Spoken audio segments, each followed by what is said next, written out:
u paytda chaqirib qolsak gangirab qolasan ekan, pulni ham o'zi qilar ekan, yo'lkirani ham o'zi. Akalar bir masala bor, chechilmagancha. Ko'proq urgan. Ancha. Buni qancha odam o'tadi? Hajiga borasan, o'zing borasan, qaytib kelasan.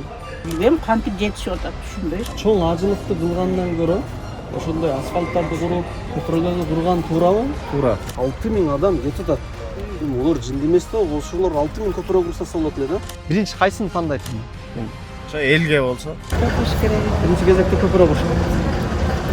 Hajiga borgan sizni hoji pastda. Ajiliqqa borgan yaxshi. Мындай көпөрөдөн Кыргызстан боюнча салып чыгып, миңди салып, жолдордун бардыгын Ош боюнча асфальт кылып коюп деле ажылыкка барбаса кыяматта жооп берет. Ассаламу алейкум. Биз Ош эл аралык аэропортунда турабыз. Аты жөнүм Санжарбек Чалланов. Өзүңүздөр көргөндөй аэропорт тып-тынч, эл жок. Бул күндөгүдөй эле, бирок бул Ош аэропортунун. Негизи эле Кыргызстандагы Бишкектеги эл аралык аэропорттун бардыгын Кыргызстандан ыйык Мекке шаарына учкан, Кабаны айланган учкан умрага баруучулар толтурат өзү негизи жыл боюнча. Сиздер менен бүгүн сүйлөшө турган темабыз ушул $4650 акчаны ажылыкка, фарзга иштеткен зарылбы же анын ордуна кайрымдуулук кылып, көпөрө салып, жолдорду оңдоп койгон жакшыбы? Мына кече жакында Ошто, Озгурда бирөө ажылыкка деген акчасын ажылыкка иштетпей, анын акчасынын бардыгын 2 айдын ортосунда көпөрөгө иштетти. Ошол туурабы? Азыр иншалла ошону сиздерге аягына чейин көрсөңүздөр ачыктап түшүндүрүп беребиз. Ал немеге бара турган болсо, мисалы, умрага бара турган болсо, ал өзү үчүн барат. Ал жерде эл үчүн болуп атпайбы? Эл үчүн. Башта ажы кылгандай эле барып калса деп ойлойм да мен. Ошондой топ ишин иштеген адамга тартып. Элге жакшы болуптур. Анын үстүгө пайдалуу ишти кылыптыр да кыскасы. Ошондо чоң ажылыкты кылгандан көрө ошондой асфальттарды куруп, көпүрөлөрдү курган туурабы? Туура. Бизде деле бирөө атасына баш бергенде, баш берип атышат го. Көчөнү асфальттап койду соңунда. Ошо жакшы да, жерге пайдасы тиет. Ажыс кабыл болду ошо менен.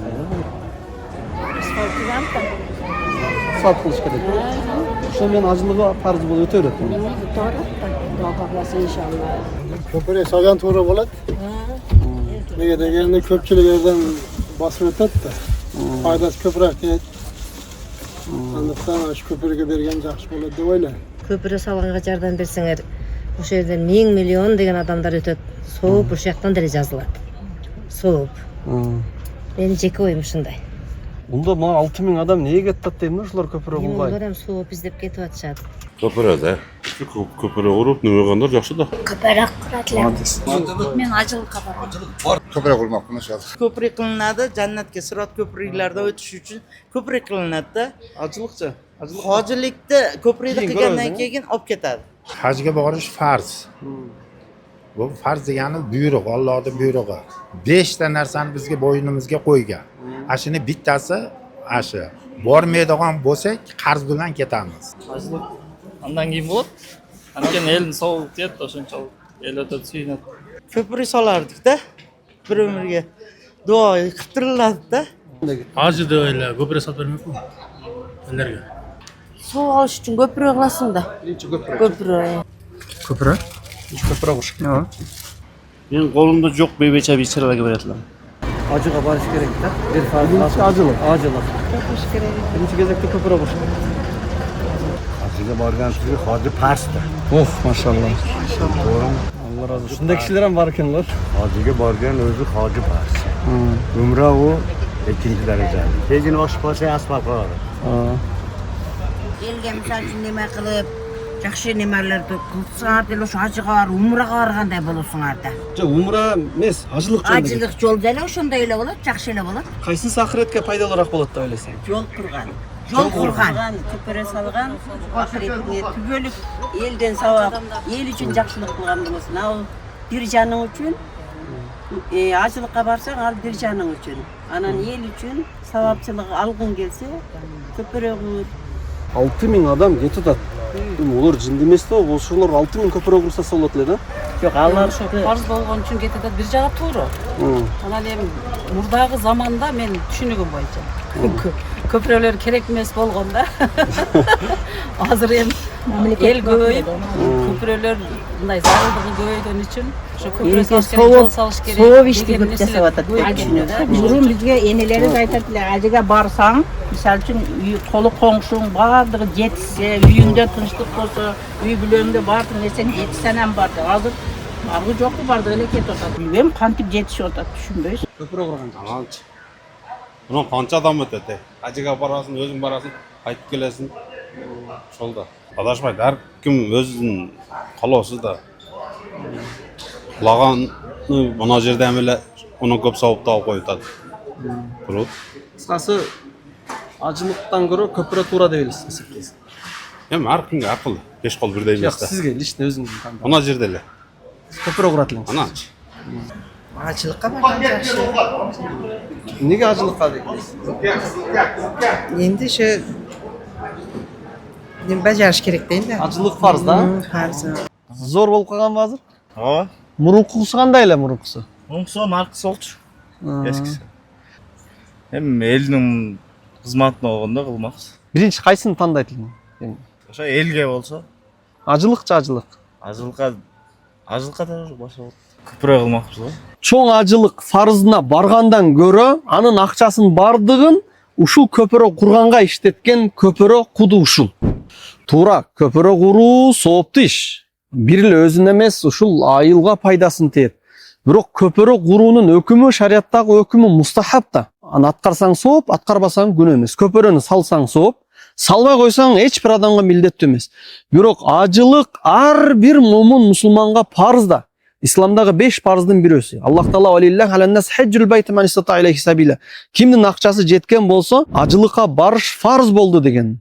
Oşonduktan biz musulmandar eң birinci emnen atkarış kerek degen maселеге көбүрөөк карашыбыз керек. Эгерде мындай көпөрөдөн Кыргызстан боюнча салып чыгып, миңди салып, жолдордун бардыгын ош боюнча асфальт кылып коюп деле ажылыкка барбаса кыяматта жооп берет.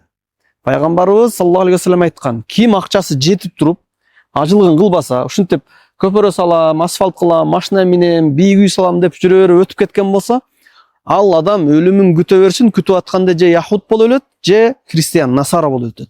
Эмнеге дегенде, насара еврей болуп өлөт дегени, еврейлер билип туруп диндечи атайын бурмалашкан. Ажылык фарз экендигин билип туруп бурмалаган болот, эгер билип бурмаласа.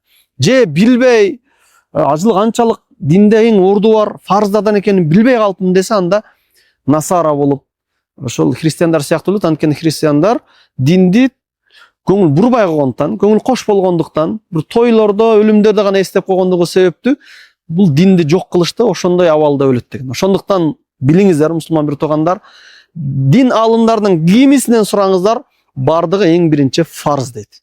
Фарз ажылыкты аткарыш керек. Ажылыкты аткаргандан кийин экинчи ирет, үчүнчү ирет барбастан көпүрө курсаңыздар болот. Бул эми ушул курган адамдын ээсин туура эмес кылды деп айтуу максатта эмес. Ушул ойдо бүтүн Кыргызстан мусулмандары кетпесин. Ар бири ажылыкка барбай эле ушуну кылайын деп кетпесин. Азыр 6000 адам быйыл кетип аткан болсо, булар адашуу жолунда эмес. Алар эң биринчи Аллахтын буйругун аткарып алайын, фарзын.